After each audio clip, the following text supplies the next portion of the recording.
प्राणनाथं विभुं विश्वनाथं जगन्नाथनाथं सदानन्दभाजम् भवद्भव्यभूतेश्वरं भूतनाथं शिवं शङ्करं शम्भुमीशानमीडे गळेरुण्डमालं तनौ सर्पजालं महाकालकालं गणेशादिपालम् जटाजूटगङ्गोत्तरङ्गैर्विशिष्यं शिवं शङ्करं शम्भुमीशानमीडे मुदामाकरं मण्डनं मण्डयन्तं महामण्डलं भस्मभूषाधरन्तम् अनादिं ह्यपारं महामोहमारं शिवं शङ्करं शम्भुमीशानमीडे वटाधोनिवासं महाट्टाट्टहासं महापापनाशं सदा सुप्रकाशम् गिरीशं गणेशं सुरेशं महेशं शिवं शङ्करं शम्भुमीशानमीडे गिरीन्द्रात्मजा सङ्गृहीतार्धदेहं गिरौ संस्थितं सर्वदा सन्निगेहम् परब्रह्म ब्रह्मादिभिर्वन्द्यमानं शिवं शङ्करं शम्भुमीशानमीडे कपालं त्रिशूलं कराभ्यां दधानं पदाम्भोजनं राय कामं दधानम् बलिवर्धयानं सुराणां प्रधानं शिवं शङ्करं शम्भुमीशानमीडे शरच्चन्द्रगात्रं गणानन्दपात्रं त्रिनेत्रं पवित्रं धनेशस्य मित्रम् अपर्णाकळत्रं सदा सच्चरित्रं शिवं शङ्करं शम्भुमीशानमीडे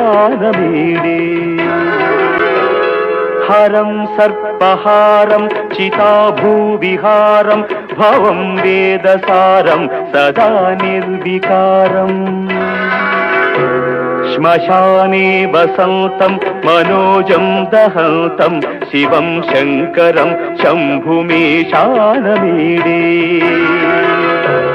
स्वयं यः प्रभाते नरः शूलपाणेः पठेत् स्तोत्ररत्नं त्विह प्राप्य रत्नम् सुपुत्रं सुजानं सुमित्रं कळत्रं विचित्रैः समाराध्य मोक्षं प्रयाति।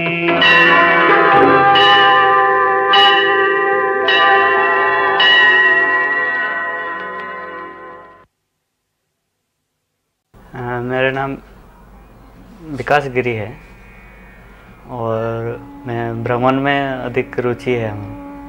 तो मैं घूमते रहता हूँ भारतवर्ष में। तो 6 महीना हिमालय में रहते हैं और 6 महीना नीचे आ जाते हैं इंडिया में। तो बचपन से हम साधु बन गए हैं 10 साल की उम्र से, और तब से हम घूम रहे हैं। पहली बार हम 1990 में गए थे और उसके बाद वो जगह मेरे को बहुत अच्छा लगा, तो इसीलिए बार बार जाने का मन आया। तो 1990 से हम कंटिन्यू जा रहे हैं और 97 में हम विंटर में वहाँ भी रहे। 98, 99 साल तक, 4 साल तक हम वहाँ पर रहे कैलाश में, क्योंकि हमको विंटर में कैसे होता है ये जानकारी जानना था, तो वहाँ रह गए हम बचपन से इसी लाइन में इसलिए आ गया। मेरे को लगता है कुछ पूर्व जन्म का संस्कार होगा कि अपने आप हमें भगवान के ऊपर मन जाने लगा। तो थोड़ा पढ़ाई भी आश्रम में किए हैं, तो उसके बाद भ्रमण में रुचि लग गया हमको। तो उसके बाद हम घूमने लगे। तो जब घूमते रहते थे तो तीर्थ स्थान में और प्राकृतिक सौंदर्यता में ज़्यादा जाते थे, तो इधर ही बहुत अच्छा लगता था। तो तभी से अभी तक भ्रमण ही कर रहे हैं। कैलाश यात्रा जो है प्राकृतिक सौंदर्यता की खजाना है और बहुत ऊंचाई पर होने के कारण वहाँ एक शांत वातावरण रहता है, कोई डिस्टर्बेंस नहीं रहता है, मेडिटेशन के लिए बहुत अच्छा है। और ठंडे है, हवा है, खाने पीने का कुछ नहीं मिलता है, लेकिन उस जगह में एक चेतना है।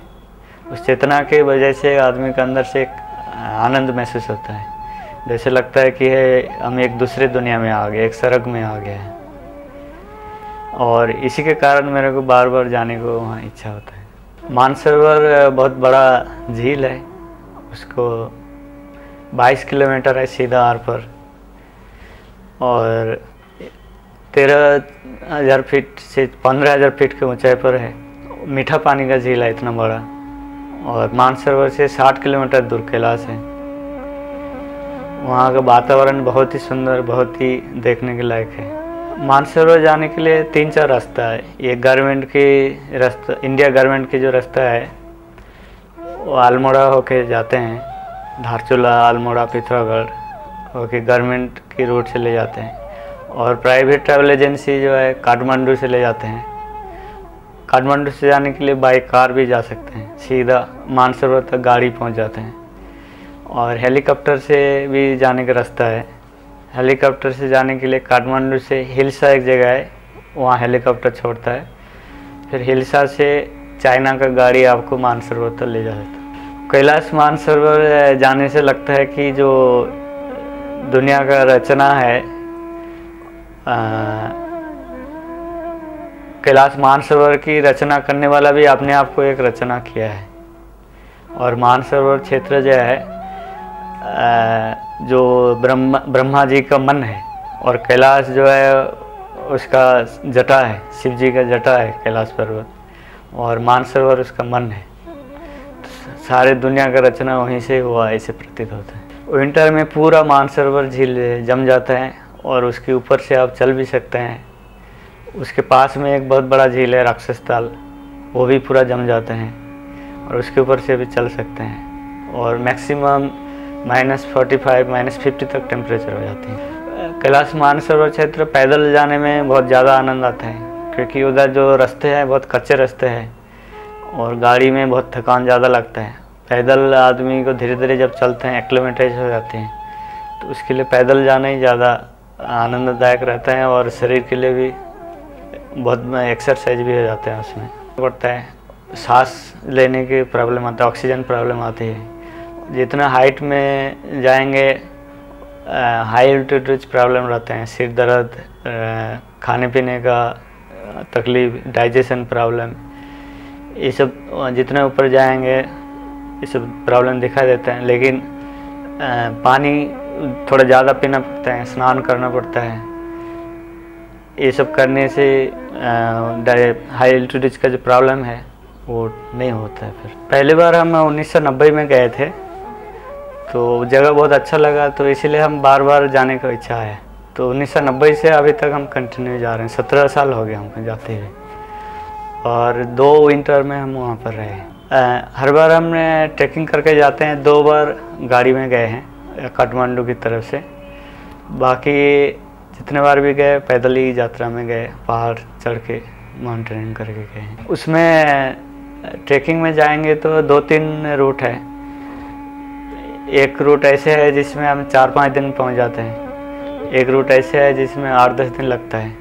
और हम पहली बार जब गए थे उसमें हमको 1 महीना पैदल चलना पड़ रहा था। गाड़ी से जाने में 4 से 5 दिन लगता है। काठमांडू से मानसरोवर तक 4 दिन लगता है गाड़ी से। इनर परिक्रमा जो है कैलाश की एकदम नज़दीक से जो परिक्रमा होता है वो इनर परिक्रमा कहते हैं। और इनर परिक्रमा बहुत ही कठिन रहता है, क्योंकि कैलाश की नज़दीक जो है बहुत ग्लेशियर्स होता है, बहुत अप डाउन होता है, बहुत क्लाइंबिंग करना पड़ता है, बहुत स्टोन्स आते हैं और 20,000 फीट तक चढ़ाई चढ़ना पड़ता है, जिसमें ऑक्सीजन प्रॉब्लम है, हाई एल्टीट्यूड प्रॉब्लम दिखाई देते हैं और उसमें क्लाइंबिंग भी करना पड़ता है। इसमें 4-5 दिन लगता है इनर परिक्रमा में, और आउटर परिक्रमा में 3 दिन लगता है। वो कैलाश की बहुत दूर से परिक्रमा होते हैं। 1-2 जगह कैलाश एकदम नज़दीक दिखता है, बाकी कैलाश उसमें दिखता ही नहीं। और आउटर परिक्रमा में सब रास्ते में रहने का, खाने का सब व्यवस्था है, उतना ज़्यादा दिक्कत नहीं होता है। सिर्फ बीच में एक जगह आता है 19,000 फीट हाइट तक चलना पड़ता है, डोलमा पास जगह का नाम है। तो 19,000 फीट हाइट तक चलने के बाद फिर उसके बाद डाउन आते हैं तो परिक्रमा पूरा हो जाते हैं। मानसरोवर में पशु पक्षी बहुत है और राजहंस है मानसरोवर में, और बहुत सारे अलग अलग किस्म के पक्षी हैं। वो नवंबर में बहुत ज़्यादा आते हैं और विंटर में ज़्यादा दिखाई देते हैं। अप्रैल में होते ही वो धीरे धीरे पक्षी कम हो जाती है, क्योंकि वहाँ आदमी आने लगते हैं तो पक्षी चले जाते हैं। कुछ संख्या में पक्षी रहते हैं, बहुत ज़्यादा नहीं दिखाई देते हैं। और मानसरोवर के किनारे खरगोश, जंगली घोड़ा और कैलाश में जंगली भेड़ा, ये सब देखने को मिलता है। मेरा कैलाश की जो बाहर का परिक्रमा है 104 परिक्रमा हो गया है, और अंदर का परिक्रमा 23 परिक्रमा हो गया है, और नंदी का परिक्रमा 4 बार हो गया। मानसरोवर का परिक्रमा 22 बार हो गया। गौरीकुंड कैलाश मानसरोवर की परिक्रमा मार्ग में आते हैं और वो 19,000 फीट हाइट में है।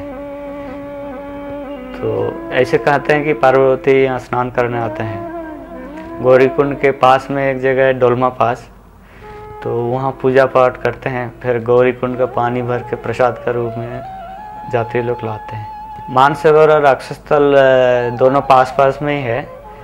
मानसरोवर से राक्षसस्थल देखने में बहुत सुंदर है, और उसमें कोई कीचड़ नहीं है, कोई बाढ़ से नहीं है, एकदम पानी बहुत स्वच्छ है।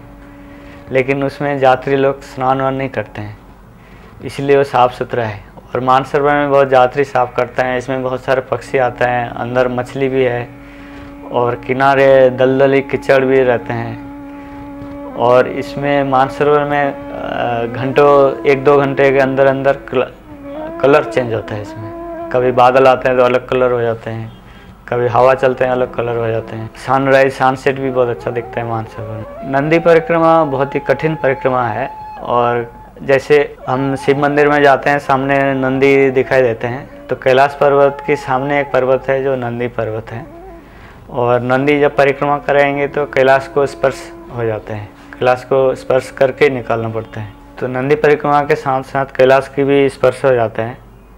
और नंदी परिक्रमा 20,000 फीट हाइट तक चलना पड़ता है, और बहुत कठिन परिक्रमा है। टेम्परेचर कैलाश में जून जुलाई अगस्त जो है +5 से 20 डिग्री तक रहते हैं, और नवंबर अक्टूबर में फिर ठंडा शुरू हो जाता है। अक्टूबर से ठंडा 0 डिग्री से शुरू हो जाता है, फिर धीरे धीरे बढ़ने लगता है। विंटर में -50 तक -60 तक हो जाता है विंटर टाइम। सिद्धाश्रम में एक दिव्य आश्रम है जहाँ साधु संत लोग बैठ के तपस्या करते हैं। उसको हम ढूंढने से नहीं मिल सकता है, अचानक हम कभी कभी उनका लायक होता है उनका दर्शन के लिए, तो वहाँ पहुँच जाते हैं। कोशिश करके हम नहीं पहुँच सकते। वो बहुत ही सेंसिटिव जगह है और बहुत ही धार्मिक जगह है, सभी आदमी वहाँ नहीं जा सकते। मेडिटेशन मतलब ध्यान है।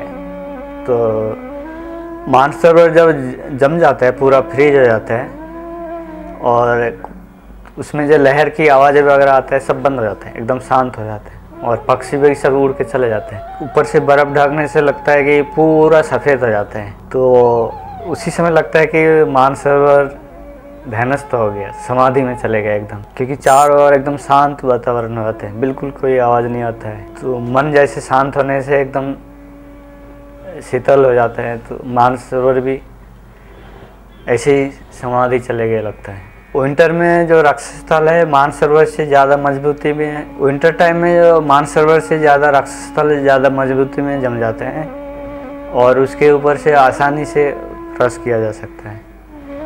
बीच में एक आइलैंड है राक्षस स्थल के, उस आइलैंड में भी जा सकते हैं जमने के बाद, और उस आइलैंड से चारों ओर को दृश्य बहुत ही मनोरम रहता है। सुमेरु पर्वत जो कैलाश पर्वत है, चारों ओर से शिवलिंग का शेप में बना हुआ है, और 3 से 4,000 फीट तक एकदम सीधा है।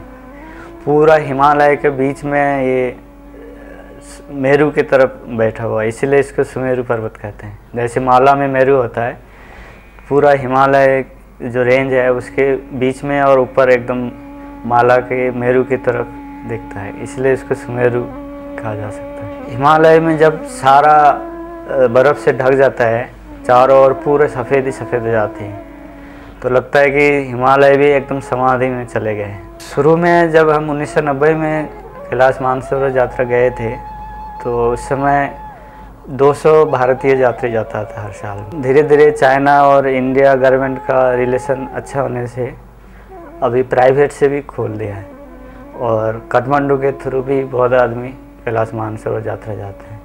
एक साल में 5-6 हज़ार आदमी कैलाश मानसरोवर यात्रा करते हैं। सेफ्टी के लिए खाने पीने का ध्यान देना पड़ता है, जैसे शरीर तबीयत खराब ना हो जाए। तिब्बत जो है पठार क्षेत्र है, वहाँ कोई सुविधा नहीं है, तो सारे सामान अपने साथ में ले जाना पड़ता है। मेडिकल किट वगैरह जो है पूरा साथ में ले जाना पड़ता है। शुरू में जब हम कैलाश मानसरोवर गए थे तो वहाँ कोई पॉल्यूशन नहीं था, चारों ओर एकदम साफ़ सुथरे थे, कोई सिंथेटिक गंदगी नहीं दिखता था। लेकिन धीरे धीरे यात्री जितना बढ़ रहा है वहाँ पॉल्यूशन इतना बढ़ रहा है और मानसरोवर का पानी भी प्रदूषित नज़र आते हैं। चारों ओर बड़े बड़े बिल्डिंग भी बन गए हैं, यात्री बहुत आते हैं, गंदा बहुत करते हैं। कैलाश परिक्रमा के लिए बेस कैंप जो है कैलाश का दार्चेन है। दार्चेन से तारपोचे तक गाड़ी में जा सकते हैं। कोई कोई आदमी पैदल भी जाते हैं, जिसका थोड़ा जल्दी पहुंचना है कि आराम से जाना होता है, दारपोचे तक पहुंच सकता है। फिर दारपोचे से 15 किलोमीटर है डेरापुक। डेरापुक में रात को रुकने के लिए गेस्ट हाउस है, वहाँ रुक सकते हैं। और कैलाश जो है सबसे नज़दीक डेरापुक से दिखता है। डेरापुक के बाद 20 किलोमीटर है जंग जुतुलपुक।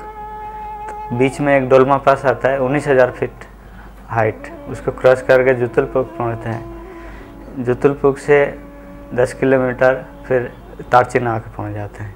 तो 5 किलोमीटर तक गाड़ी का रास्ता है और 5 किलोमीटर पैदल। 5 किलोमीटर पैदल आके कोई कोई गाड़ी में भी आते हैं, कोई कोई पैदल भी आ जाते हैं। तो परिक्रमा पूरा आ जाता है कैलाश की।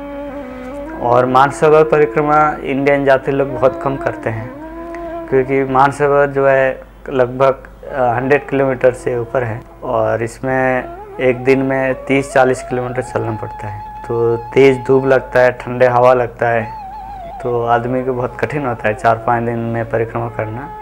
तो इसलिए आजकल मानसरोवर के किनारे किनारे गाड़ी चलते हैं, ज़्यादातर आदमी गाड़ी से परिक्रमा करते हैं।